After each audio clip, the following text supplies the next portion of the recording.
দর্শক মণ্ডলী, আপনারা সকলেই অবগত আছেন যে গতকাল মোহাম্মদপুরে দুই নারীর সিগারেট কাণ্ডের ফলে আজকে ঢাকায় শাহবাগীরা আন্দোলন মিছিল করেছে এবং তারা স্বরাষ্ট্র উপদেষ্টার পদত্যাগ দাবি করেছে। আসলে গতকাল মোহাম্মদপুরে কি ঘটনা ঘটেছিল?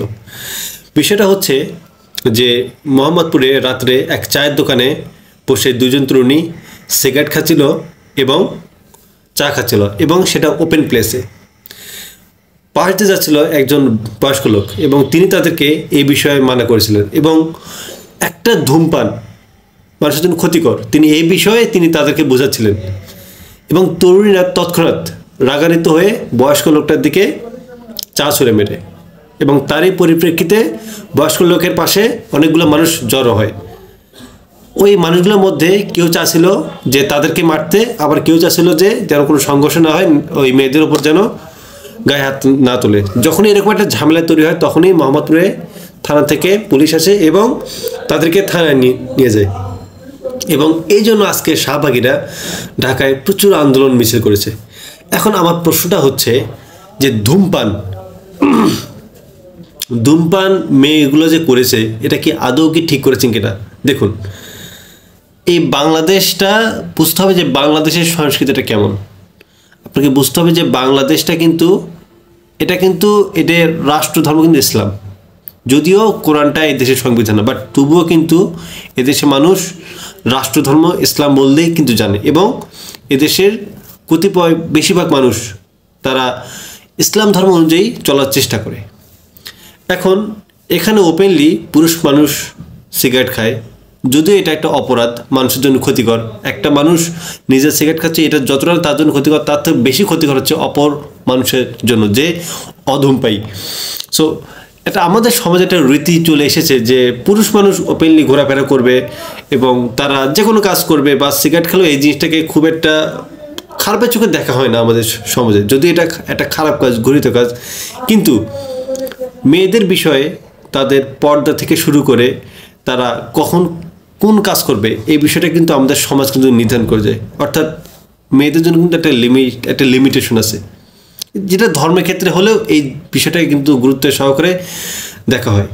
সো যখনই একটা মেয়েদেরকে গণ্ডির মাঝখানে রাখা হয়, এই তো না যে সমাজের কিছু মানুষ চায় যে মেয়েদেরকে গণ্ডির মধ্যে রাখতে, আবার কিছু মানুষ চায় যে সব মেয়েরা ওপেনলি, এমনটা নয়। এদেশে যদি বেশিরভাগ মানুষকে জিজ্ঞেস করেন তারা সবাই চায় যেন মেয়েরা যে কোনো কাজ করে না কেন একটা সাবলীলভাবে পর্দার মধ্যে যেন কাজগুলো কিন্তু করে। সো একটা পুরুষ মানুষ বা যা কিছু হোক কখনোই চাবে না যে একটা মেয়ে ওপেনলি তা এমন কোনো ড্রেস পরুক যেটা সমাজের মধ্যে একটা খারাপ দৃষ্টিভঙ্গি তৈরি করে, বা একটা মেয়ে মানুষ এমন কিছু করুক যাতে নারীদের প্রতি তার একটা অসম্মান বোধ তৈরি হয়। সো একটা দুজন নারী তারা সিগারেট খাচ্ছে, একটা পুরুষ মানুষ হিসেবে সে মানা করতেই পারে। আমি ওই জায়গায় থাকলে আমি নিজে মানা করতাম, তো এখানে দোষেরটা কি? ওই পুরুষ মানুষ এসে তো নারীদের গায়ে হাত তোলেনি। ওই মেয়েদের এত বড় সাহস হয় কীভাবে যে চা ছুঁড়ে মারার? ওদেরকে থাপড়ানো দরকার, ওদেরকে আসলে মফসিস না, ওদেরকে দু চারটা থাপড়ানো দরকার। ওদের সাহস কত বড় হয়! এই শাহবাগীরা এদের এত পাওয়ার কীভাবে হয়? সারা দেশে কয়টা আছে শাহবাগী? এত সাহস হয় কীভাবে যে আন্দোলন সংগ্রাম করে পদত্যাগ পেছন দিয়ে একদম ঢুকে দেওয়া হবে? শালারা, তোর নাস্তিক্যবাদ, তাই না? তোদের অন্য কোনো ধর্ম সমস্যা না, ঘুরে উল্টে শুধু ইসলাম ধর্ম। তোরা তো ঠিক আছে, তোর সমালোচনা কর দেখি, প্রত্যেকের ধর্ম নিয়ে কর। তোরা তো কোনো ধর্ম নিয়ে করিস না, শুধু কোন ধর্ম? ইসলাম। ঝামেলা কি ইসলাম? তোদের আসলে কিছু বলা হয় না। তোদের সাহসটা এত পরিমাণে বেড়ে গেছে যে তোদের আসলে পেছন দিয়ে কয়েকটা বাম্বু না ঢুকালে তোরা আসলে মানুষ হবে না। তোদের স্বভাবটা হচ্ছে এটাই। তোর সমস্যা নাই।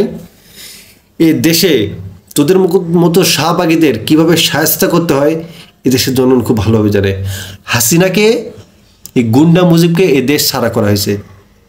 তোদেরকেও হয় তোরা এদেশে মানুষ যেটা চায় সেভাবে থাকবি, না হলে তোরাই এই দেশ ছেড়ে কোথায় যাবি? তোদের ইন্ডিয়া যাবি কিনা, নাকি তোদের আর কোনো দেশ আছে তোরা সেভাবে যাবি? একটা মুসলিম প্রধান একটা দেশ, এই দেশে তোরা নারীরা যা ইচ্ছে তাই করবি, মগের মুলুক, তাই না?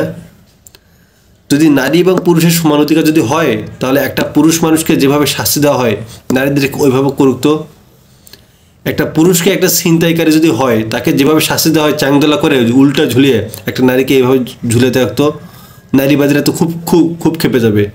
মানে আসলে ওদেরকে এটা দরকার। মানে আমরা পুরুষ মানুষরা নারীদেরকে একটু বেশি শ্রদ্ধা করি, বেশি সম্মান দেই, বাসে উঠলে যখন জায়গা পায় না আমরা পুরুষরা সিট ছেড়ে দেই, এইগুলো হচ্ছে একটা ভুল। এই নারীদের জন্য এই যে এই টাইপের নারীদের জন্য দরকার হচ্ছে যে এরা যেরকম পুরুষদের সাথে ব্যবহার করে এদের সাথে সেরকম একটা ব্যবহার। তখন এরা বুঝবে যে আসলে এই সম্মানটা কী জিনিস।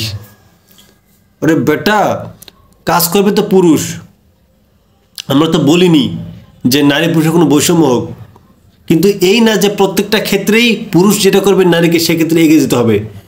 সমস্ত কাজকর্মের মধ্যে পুরুষ একদিকে যদি বেশি পরিমাণে যায়, অন্যদিকে নারীরা বেশি পরিমাণে যাবে, অর্থাৎ একদিকে পুরুষরা বেশি পেলে অন্যদিকে নারী যাবে বেশি। এভাবে কম বেশি মাঝখানে মিলিতভাবেই 50% পুরুষ 50% নারী, এভাবে কাজ ভাগ ভাগ করে নিতে হবে। তো সব কাজে যদি প্রত্যেকটা কাজে যদি নারী পুরুষ যদি সমান যদি চায়, তাহলে আয় শাস্তির ক্ষেত্রে আয়।